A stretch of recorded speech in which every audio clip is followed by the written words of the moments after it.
Juste vous introduire Bruno Gut pour ceux qui ne le connaissent pas.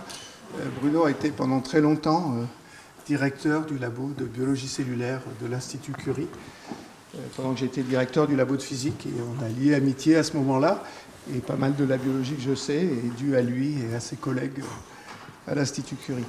C'est un spécialiste des voies de sécrétion, qui est un peu ce que j'avais introduit dans le premier cours. C'est un biologiste, donc on lui a demandé de faire un séminaire de biologistes pour les physiciens, et il va vous parler du point de vue d'un biologiste, des voies de sécrétion. Vous m'entendez bien? Oui. Merci Jean-François. Oui, donc je m'excuse. Vous allez assister à un séminaire de biologie avec très peu de physique, aucune équation. On demande si tout le monde parle français. Ah, it's okay if I... Non. Parler français. So the slides are in English, but if you prefer, I can speak in English. Personne n'a le droit de parler français. Hein? En français? Non, en anglais. In English. Okay. Okay, so Jean-François mentioned you already the main transport pathway in a cell. So this is shown in this slide. So basically, you know there is two major pathways for transport in cell, going from inside the cell to outside the cell. So it's a so-called secretory pathway, and from the outside of the cell, inside of the cell, this is a endocytic pathway. And both pathways are connected actually in a region called, at the exit of the Golgi, called the trans-Golgi network. Okay, so I mean, the main question you may ask, why do you need to regulate? Yeah, so what I forgot to say is that, so we are talking today about the vesicular transport pathway. So there is other pathway that allow protein or lipid, even lipids, synthesized by the cell to be transported to the cell surface and outside the cells. Yes, so there are many pathways, but the majority of proteins that are synthesized in a cell are using these vesicular pathways that I'm going to talk about today. So you may ask, why do you need to regulate the secretory pathway? So there is many reasons. So and I put some of them on this slide. First, you need correct targeting. So as you know, the secretory pathway also is called secretory biosynthetic pathway. Is used to synthesize protein and lipid inside the cells, so actually in the endoplasmic reticulum, and then to target them to different places in the cell or to the exterior of the cell. So you need that all the proteins synthesized go to their correct destination. So what is also important is timing. So you need some protein, for instance, are secreted, we call that constitutively, but some other proteins, for instance, neurotransmitter of hormone, are secreted only when there is a signal, and signal coming from the inside, from the outside, from a receptor that allows their secretion. And also, important parameter is energy efficiency. So to secrete, to transport and then secrete a protein, you need energy. So it's mainly ATP, but also you will see GTP. And I mean, the cells do not want to waste energy for this process. So to give you an idea, so it's difficult to estimate, but we estimate there is about 2,000 genes that are directly involved in the secretory pathway in a cell. And it's about the same number if you take the endocytic pathway. So it means that you have about 5,000 genes over the 30,000 genes in the human genome that are devoted to this pathway. And so today is about the lesson about the two master regulators of this of the pathway, so RAB and ARF GTPase. So we introduce them. So first, maybe RAB. So for those who attended the seminar of Marino Zerial, he was there, so he talked already about RAB. Okay, so RAB, so as you know, I mean, we don't have a uniform name in biology. So RAB actually stands for RAS-like in rat brain. So why RAS-like in rat brain? Because the project at the beginning actually was started by a French group, a group of Armand Tavissian, who was at that time the Hôpital Lariboisière. So I mean, this group was looking for RAS protein in rat brain. So they found RAB and they called it. And ARF is even strange. I mean, it's more strange. ARF means, in fact, ADP ribosylation factor. So it's a fact. I mean, it's enzyme that add ribose on ADP, and in fact, the ARF GTPase have nothing to do with this function. Okay. Okay, so this is a tree of what we call the RAS superfamily, and the RAB and the ARF protein are a branch of this family. So all over, there is about 150 members in this so-called RAS superfamily of protein, and so and they have all, so I will show you in the next slide, they all share the same structure. So, and they are also involved in many functions in the cell. So, of course, I mean, the most known and the most studied is the RAS family, which is involved in many signaling pathways and which is mutated in many cancer. The RAN family and the RORAC CDC42, so also it's a family that is very well known and studied because it is involved in the regulation of the cytoskeleton in the cell and also in other processes. So we focus today on RAB and ARF. Okay, so as I say, all these proteins of the RAS superfamily have the same structure. So they are GTP binding protein, meaning that they have conserved domain that we call GTP or GDP binding site that are conserved in all proteins of this family. And they are also characterized by two regions that we call switch 1 and switch 2. And this region change conformation depending if the protein is on the GDP or GTP bound form. So it's illustrated here for some protein of the family. So the switch 2 domain is in green and the switch 1 in purple. And if you compare the GDP bound conformation and the GTP bound conformation, so the overall structure of the protein stays the same, but these regions are reorganized. And this is a process that is has been extensively studied. So it's like, in fact, a spring. So depending if it is GDP or GTP, I mean, this you have not the same link that are established within key residue of the switch 1 and switch 2, which explain that why they change conformation depending on the nucleotide. Okay, so this is the basic scheme of the function of RAB GTPase. So, as I said, they are under two forms, GDP or GTP, and they constantly cycle between these two forms. And so it's not absolutely true, but in general, the active state of this protein are in GTP bond form and the inactive state in the GDP bond form.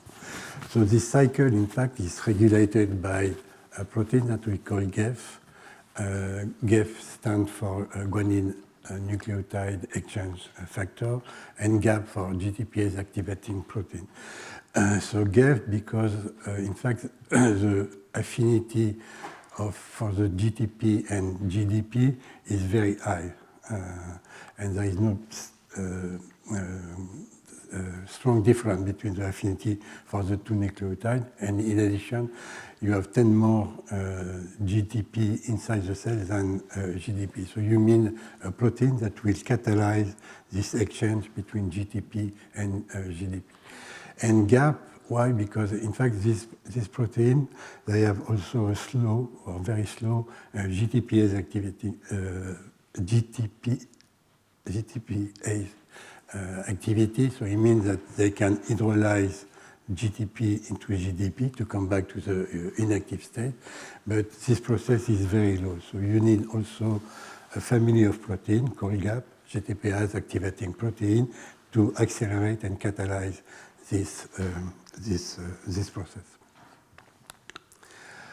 Okay, so one important point is that this protein, as you will see, in fact, so they cycle between these two GDP and GTP bond form, but also they cycle, and this is especially true for ARF and RAB protein, between the cytosol and the membrane.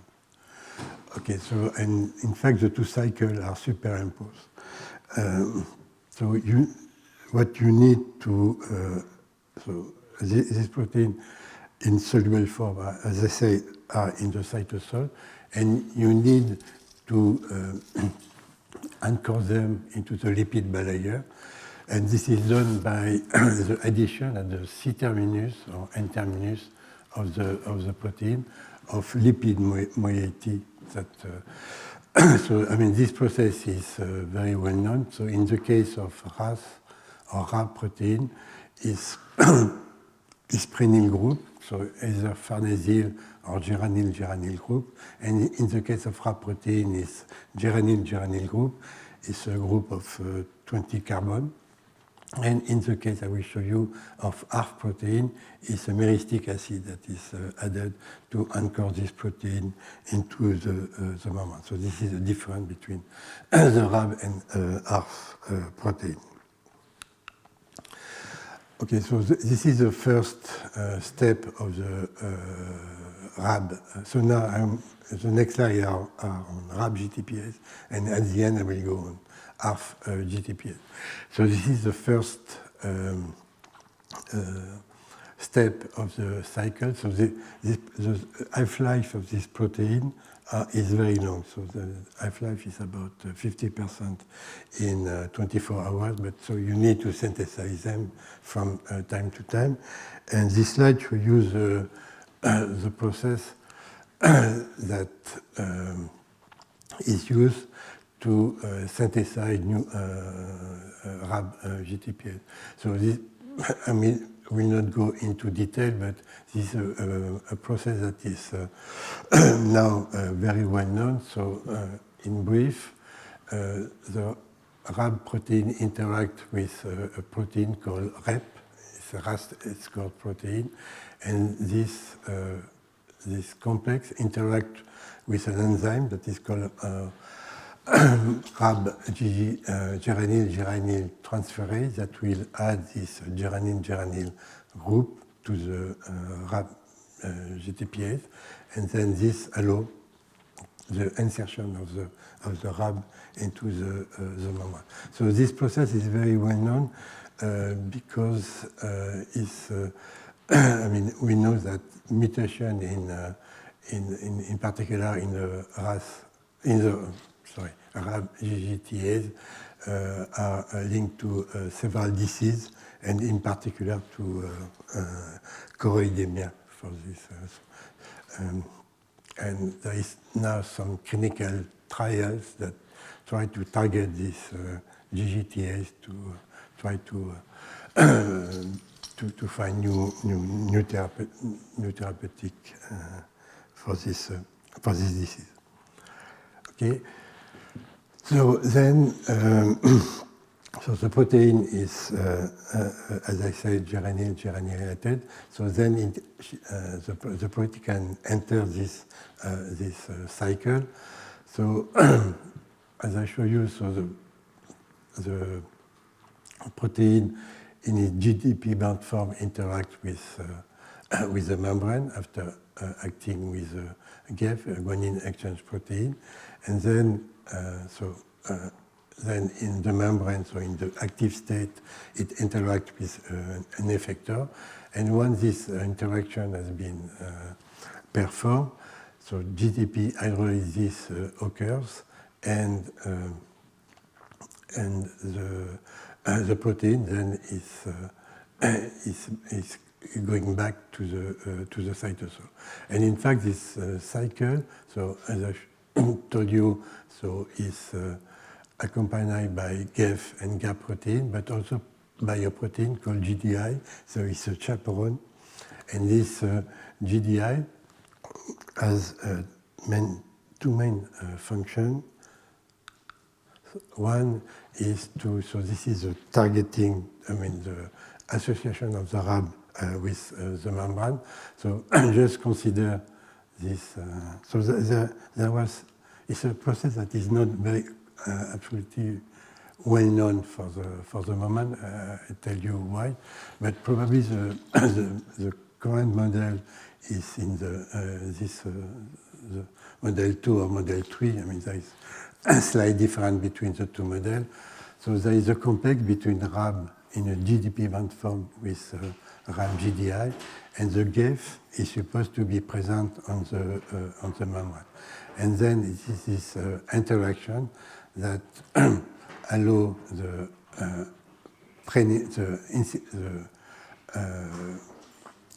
loading of GTP on the RAB GTPase and the relargage and release of GDP from the RAB GTPase. So what is just show you the next slide. So this is the family. There is many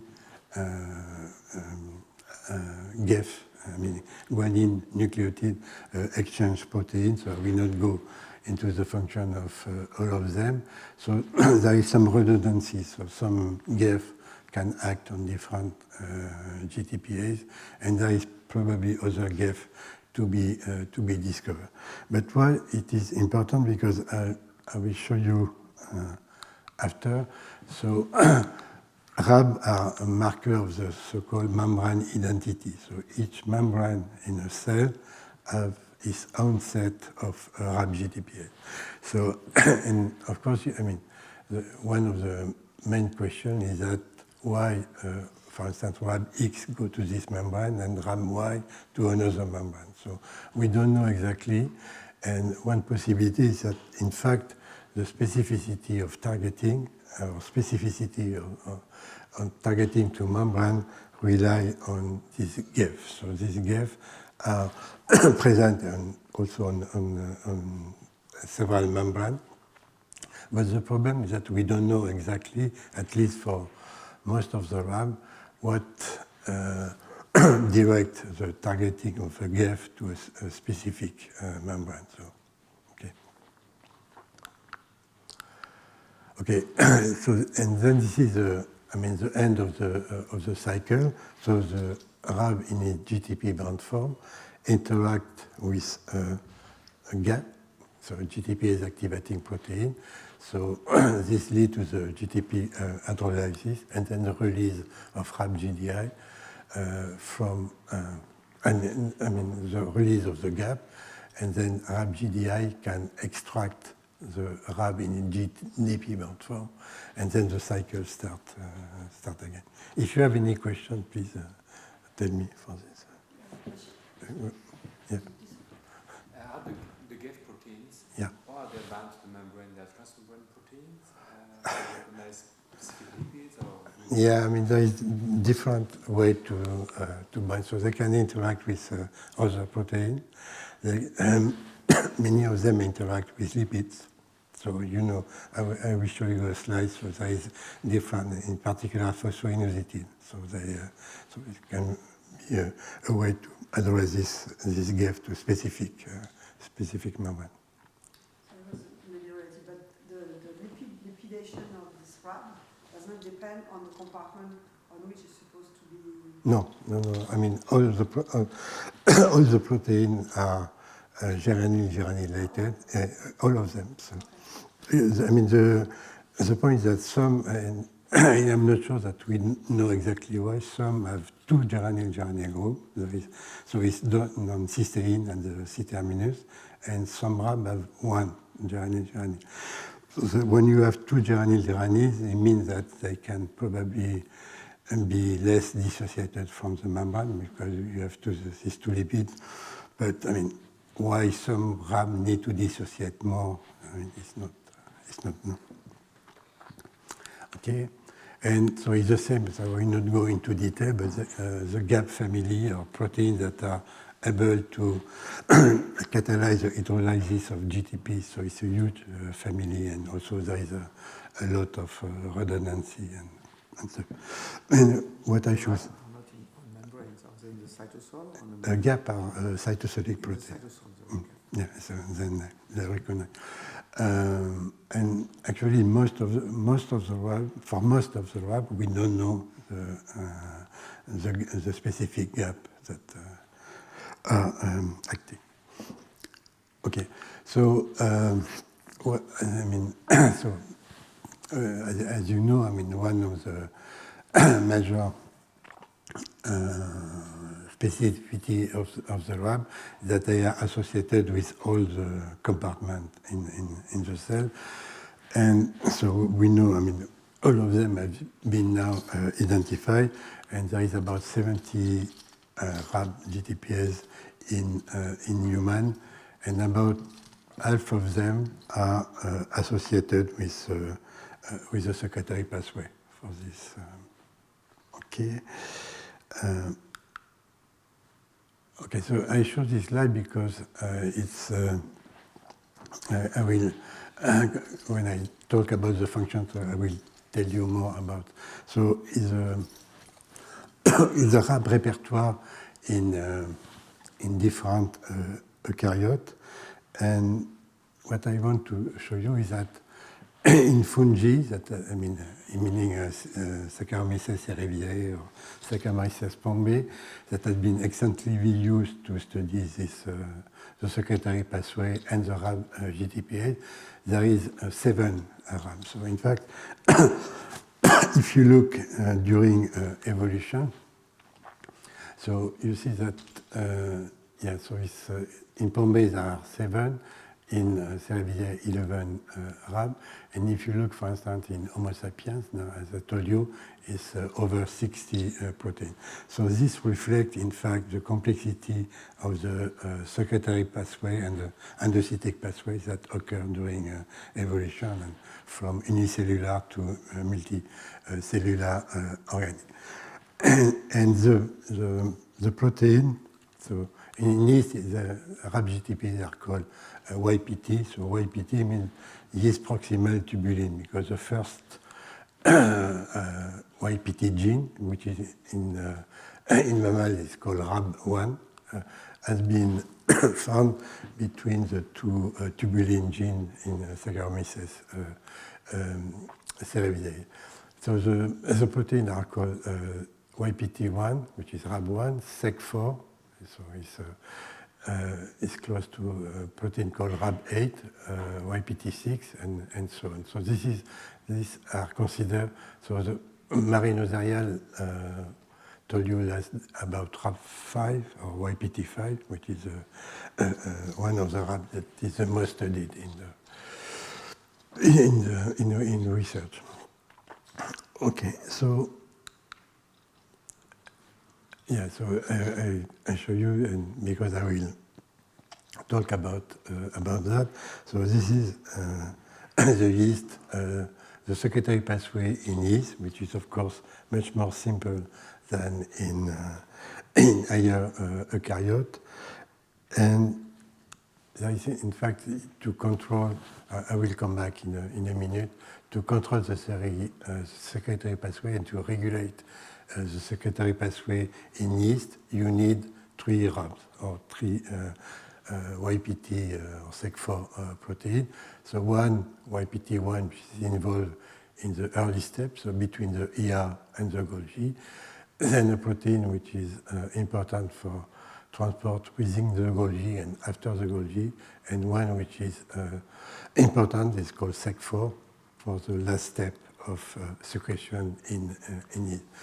So why I told you about yeast, because in fact the first gene, and in particular the YPT, has been discovered in yeast, Saccharomyces cerevisiae. So why? So the pioneering paper was done by Peter Novick and Randy Sheckman, and Randy Sheckman got the Nobel Prize with Rothman in 2013, and mainly for this study on the secretory pathway. And so this is Saccharomyces cerevisiae observed by electron microscopy. So it's pretty simple as compared to a eukaryotic cell, but you see a nucleus, you see a vacuole, which is the equivalent in Cerevisiae of the lysosome. And the advantage of the yeast is that you can do genetics, so you can mutate the gene. And for instance, if you mutate gene involved in some step of the secretory pathway, the yeast start to accumulate this vacuole, which are in fact vesicles. So, and most of these yeast mutants are thermosensitive. So if you take back the yeast to the permissive temperature, the secretion restarts. So it was a very easy tool to study the function and to identify the gene and then to study their function. And actually, I spent my postdoc at, so Randy Sheckman was at Berkeley, and I did my postdoc with Peter Novick on SEC4 at Yale University for this. Okay. And this is, yeah, so as I told you, about 50% of the RAB-GTPase are involved in the secretory pathway, and in about, most of them are in fact localized, so I will not go through this slide, but most of them are localized in the Golgi or in pre-Golgi compartment. Okay. And again, I mean, the function of most of them, the precise function is not known. Okay, so what is the function of RAB-GTPase? So as I told you, there is 2 main functions. So one, they define the identity of the vesicle or the membrane. So I told you. So it means that they are,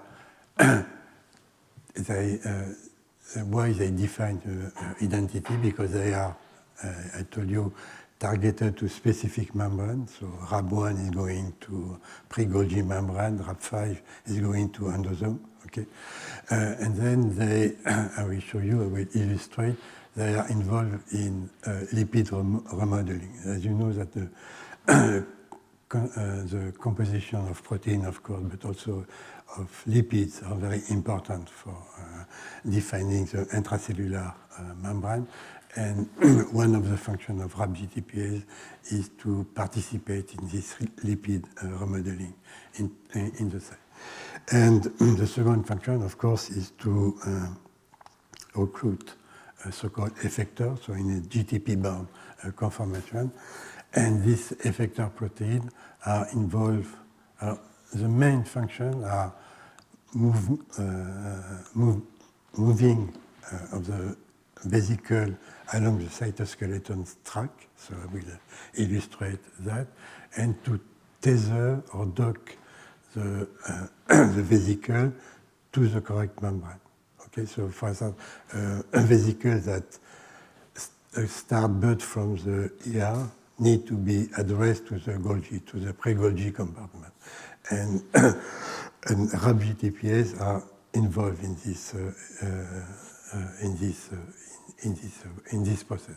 But you have also, I will not go into detail, you have some example of effector proteins that are involved in the budding of the protein, in the formation of the vesicle itself. But this is more related to ARF functions. I will show you an idea.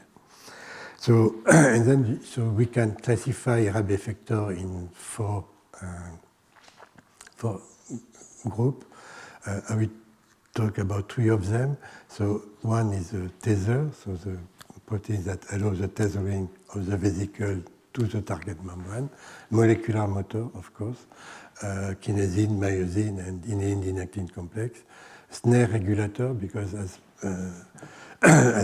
Marino mentioned last week, actually, I mean the dogma is that to fuse to membrane or vesicle with the target membrane, you need only snare protein. But as Marino said, I mean, it's true that you need a pairing of snare protein, one on the target on the vesicle and one on the acceptor membrane to fuse the two membrane. But this is a very low efficiency process, and probably the function of RAB, or at least some of them, is to favor this process. And then lipid and kinase. So I will illustrate that in a moment. So just one example. So I already told you about that. So we talked about specific targeting to specific membrane. So for a long time, so I did not say that, but so all the RAB family have the same structure, but the C-terminal region is hypervariable. It means that it's not the same from one RAB to another.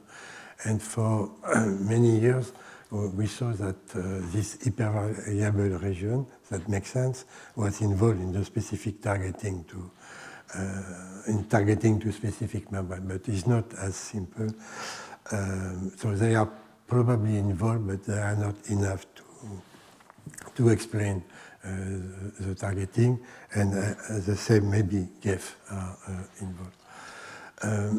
Okay, and so to define the membrane identity, you need to regulate the lipid composition of the membrane. So I just illustrate here. So as I say, so the different membrane, intracellular membrane, have distinct lipid composition, in particular this distinct phosphoinositide composition. For instance, in the Golgi complex, is enriched in PI4P, the plasma membrane in PI45P2. And this lipid composition, as you know, is very important because they are involved in signaling, I mean, in many functions. And one of the functions of the RAB-GTPase is to, so the RAB interact with a protein that will favor, so it could be a kinase or phosphatase that will favor the exchange between the two phosphoinositide. And another possibility, so it's shown here, is that in fact the phospholipid is involved in the recruitment of the GEF, so as I told you at the beginning, to activate the RAB-GTPase. So this process, I mean, lipid remodeling, is very well known in the case of the endocytic pathways, and Marino Zarial mentioned that in a little bit. You know, you have this maturation between so-called early and late endosomes, so there is a switch in phospholipid. And for the secretory pathway, it's much less known. Probably, it's probably the same in a human, but it's not is not as well known than in yeast. So just briefly, you have, in fact, in yeast, you have a gradient of this phosphoinosity, Pi4P, from the Golgi to the plasma membrane, and this decrease, this gradient in Pi4P is in fact controlled by two GTPase. So when the Pi4P is high, you can recruit SEC2, which is an exchange factor of this protein called SEC4. And when Pi4P is low, this favors the binding of SEC15, which is one of the components of the exocyst complex. Okay. Okay, Tether. So just 2 slides on Tether, which is a family of proteins. So it's again, there are many Tether in the cell. So basically, you have 2 types of Tether. One is big complex. The archetype is so-called exocyst for this. And also, you have, I will show you, you have long coil protein that are actually already inserted into the membrane. So what is the function of this Tether? So typical case is exocyst. So again, this has been discovered in yeast, but there is an equivalent in human. So in yeast, you have this post-Golgi secretory vesicle, so vesicles that go from the Golgi to the surface to make the new cervidae. And so the protein, in this case, is called SEC4, in its GTP bond conformation, will interact with this big complex, the exocyst complex, and the interaction between SEC4 and the vesicle with the exocyst will allow the tethering and the docking of the vesicle with the plasma membrane. And then the vesicle will fuse with the plasma membrane. Okay. And there is another type of tether, as I told you. So, and the archetype is what is going on in the Golgi. So in the Golgi, in fact, so there was a call on the Golgi, right? So I don't know if this was mentioned, but so this is a schematic view of the Golgi. But in fact, if you look at Golgi membrane, you have a lot. I mean, the Golgi membrane are covered of large proteins that are extended over even micron, and they are made of coil, okay? And these proteins that are called Golgi are in fact tether for vesicle. So in fact, what is going on is that this Golgi, in fact, catch the vesicle. So they catch the vesicle when they come from the endoplasmic reticulum, but also they catch vesicles. As you know, some vesicles come from the endocytic pathway at the trans side of the Golgi. And so you have another layer of Golgi that catch this vesicle. And in this process, so there is so again, this is a process that has been discovered not a long time ago, and probably in fact the RAP-GTPase is so the protein is tethered by this so-called Golgi, and the Golgi in fact contain RAP binding site, and so there are several models, but what is believed is that in fact the RAB, or at least some RAB present in the Golgi, with allow a change in the conformation of the Golgi, and this change in conformation will, this one possibility will allow to an interaction of the vesicle with the snare machinery. Okay, and actually, Marino also last week illustrated that in the case of another long coil protein called RAB18-5, and he showed you that RAB5 can alter the conformation of this protein to make closer to another. Okay, so there are two types of tethers, so this globular domain, like exocyst, and this long coil protein that are modulated by RAB-GTPase. Okay, molecular motor. So basically, RAB, there are many examples. So the RAB can interact directly or indirectly. So some interactions are direct and some are indirect. It means that you have a protein that is recruited by the RAB, and this protein will recruit a motor.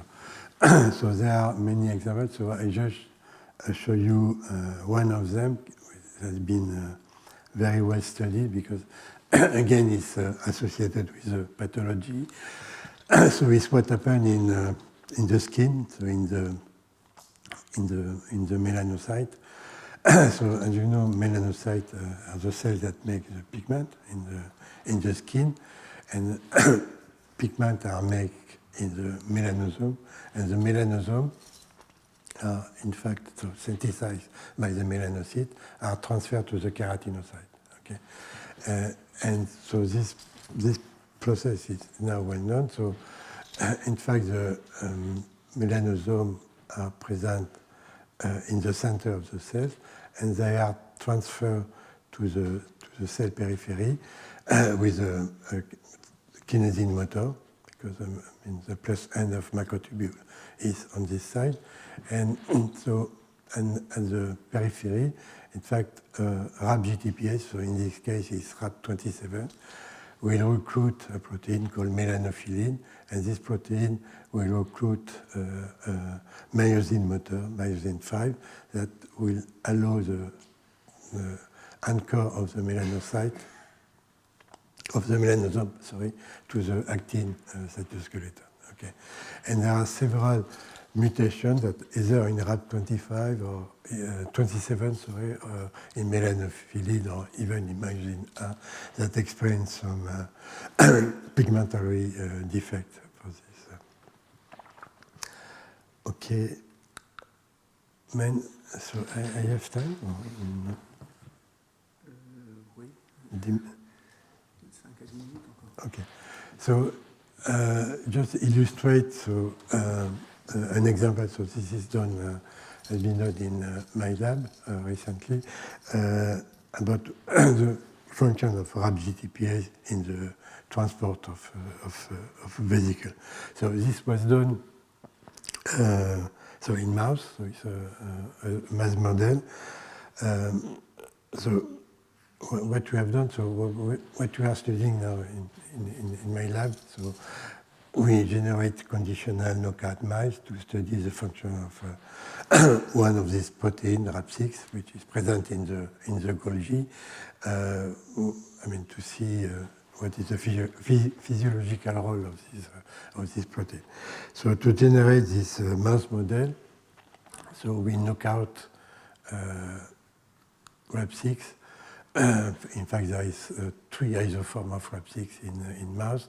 So we generate this conditional knockout mice, and we look at the phenotype of this. So the mice were viable, but the brain of this mice was much smaller. So they suffer from microcephaly. So the project was to explain why do you have macrocephaly when you deplete RAB6 from the mice. Okay. So just some slide on the generation of the brain. So we are talking here about neuronal stem cells. So neuronal stem cells are called apical radial glial cells in the mice. So in fact, these apical radial glial cells are highly polarized cells that connect the apical surface and the basal, or it's called pial surface. And this neural stem cell will give rise to the neuron. So what we did in this project is to study what is going on in vivo. So for that, you take the brain of the embryo, and then you make slice, and you can inject a molecule that will allow to do in brain slice live imaging to see what is the dynamics of this protein. Okay, and this is the organization of the cell. So we look here at the apical membrane. So it's this membrane. So this is the nucleus, and this is the marker of the Golgi, the Mannosidas 2. So the Golgi is localized towards the apical surface. Okay, so what we did was to, I don't know if it works.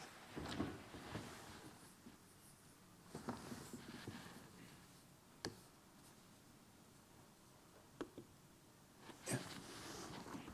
Is to look at the dynamics of RAP6 in this cell. Okay, so I can show you again.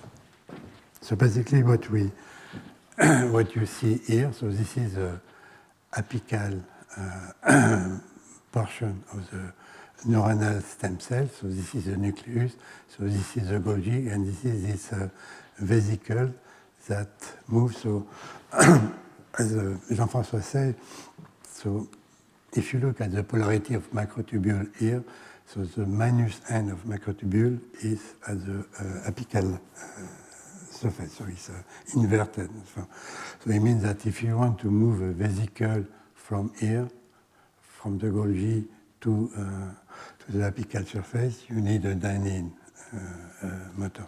So, and in fact, if you look carefully, the movement is bidirectional. So probably because you have the dynein, which is bound to the vesicle, but also you have a kinesin motor that could explain why sometimes it's going back, or maybe it's a probability method. Okay, so and what shows this slide is that okay, so we look at the dynamics of this vesicle, and I mean to understand why they move, we use a specific inhibitor of the dynein-dynactin complex that moves the vesicle, like dynarestin or a portion of P160 glue. And when you do that, you see that we impair the trafficking and the targeting of this vesicle to the apical surface.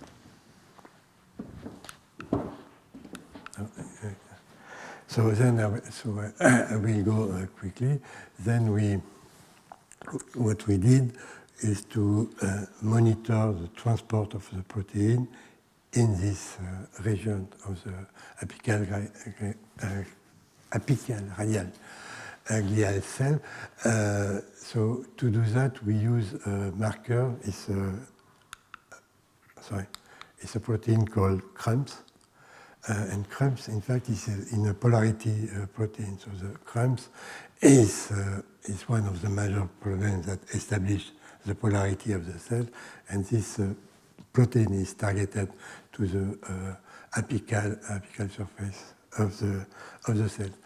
And when you do that, so we use an assay that is called the RASH assay that allows to synchronize transport of this protein. And if you treat with inhibitor of the, as I told you, dynein-dynactin complex, you see that you delay the appearance of this of this protein, this polarity protein on the apical surface. Okay. And so now if you look at the localization when you either remove RAP6 or LIS1, so in fact, I did not say that, but LIS1 is an activator of the dynactin complex. And we have also a mouse model that do not express LIS1, and we have exactly the same phenotype than with if you deplete RAP6. So as you see, so if you don't have RAP6 or if you don't have LIS1, you see that the localization of cramps at the apical surface of the polarity protein is strongly affected. And in fact, what is, okay, so I show you the model. So what is shown here is that, so this is the Golgi. So you have a vesicle. So on this vesicle, you have this GTPase, RAP6, that allow to recruit this complex, the dynein-dynactin complex, that will allow to transport this vesicle to the apical surface. And if you don't have RAP6, or if you don't have the activator of the dynein-dynactin complex, you don't have this transport. So meaning that cramps is not directed correctly to the apical surface. And this probably explains the macrocephaly because what is, I mean, in fact, there is, tell you at the beginning of timing, so these cells need to stay a certain amount of time in the apical surface because what they do after, so they detach from the apical surface, they make what's called intermediate progenitor cell, and this cell will give rise to neurons. So if this cell detach too early, so in fact, what is happening is that, we show that in this paper, is a massive apoptosis. So if you have massive apoptosis, you have less cells, and this explains why the brain is smaller. Okay.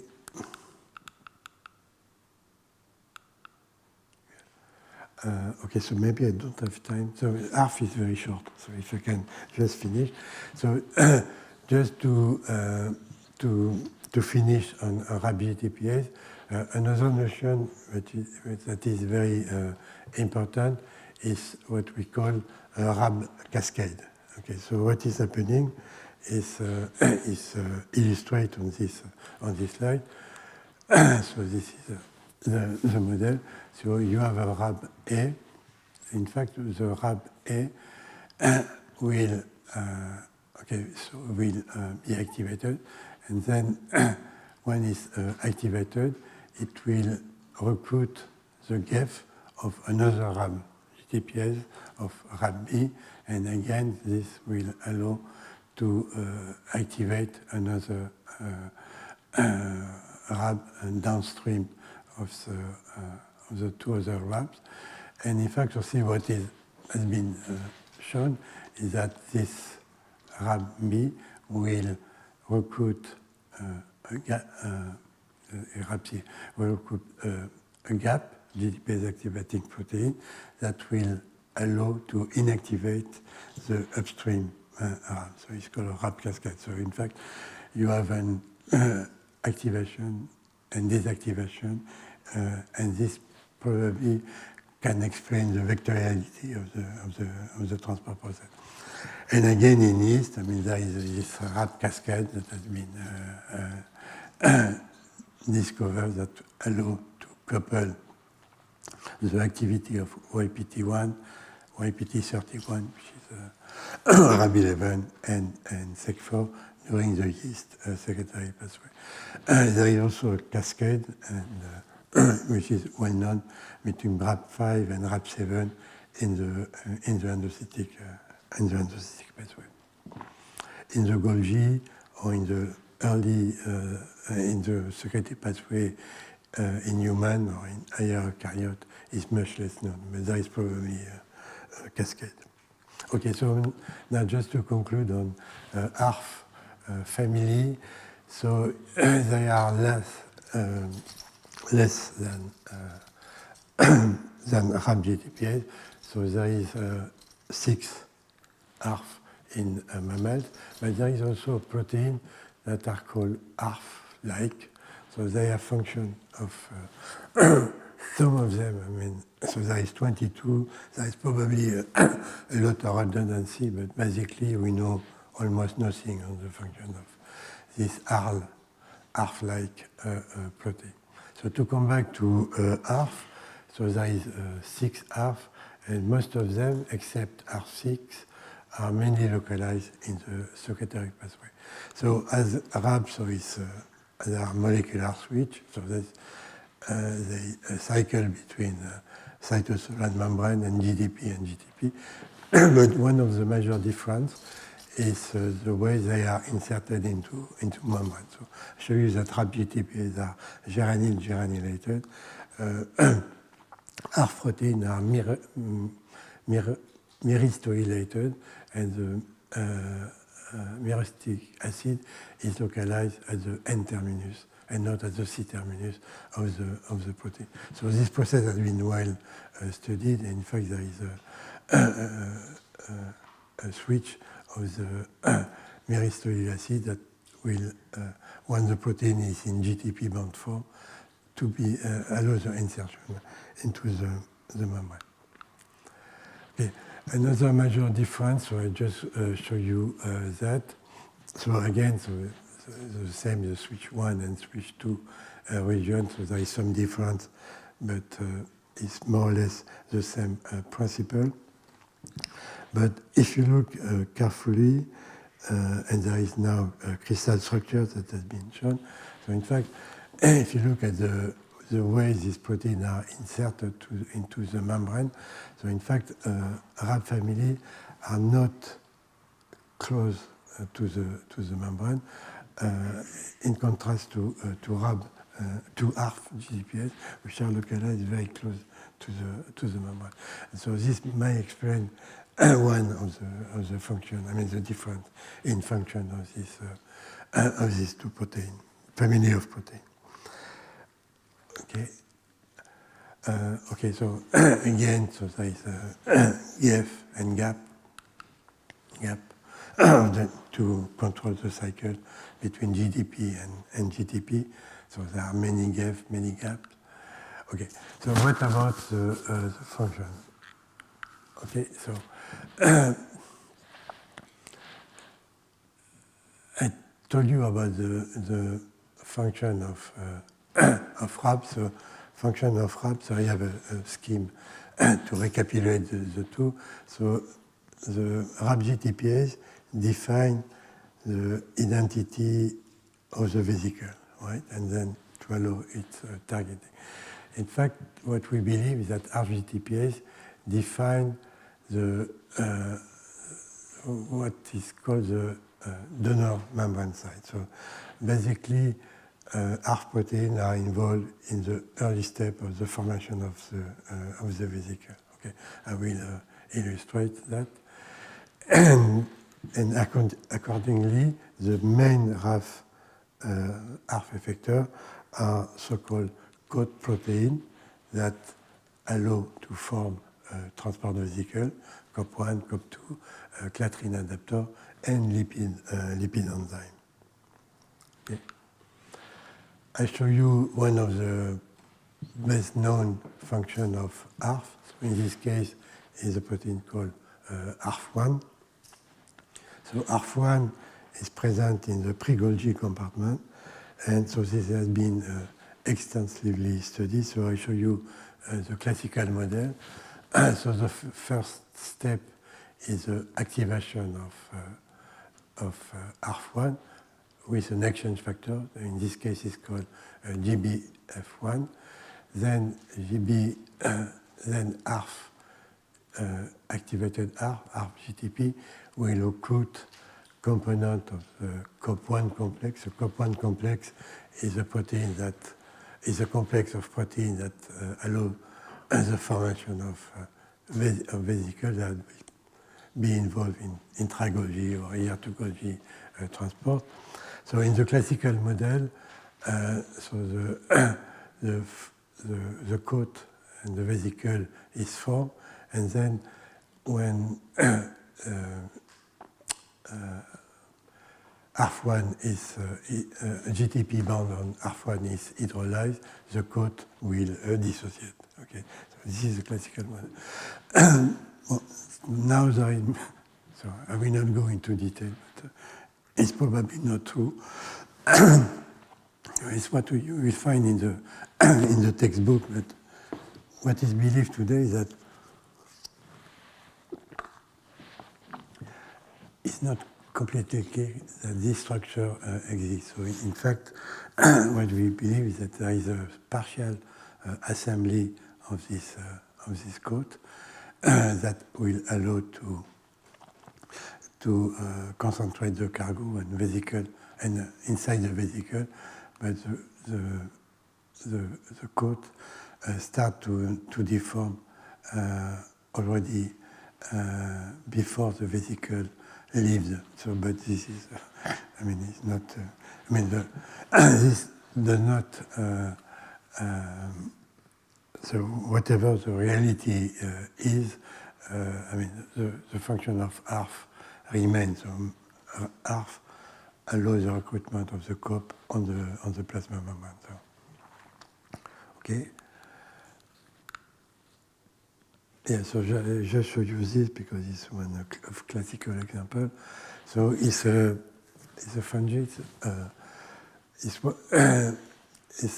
I mean, this movie illustrates what is happening when you impair ARF1 function in the Golgi. So I can play it again. So here you see. Okay, so this is, you don't see the limit of the set, so this is the Golgi complex, which is labeled with Golgi enzyme, labeled with GFP, green fluorescence protein.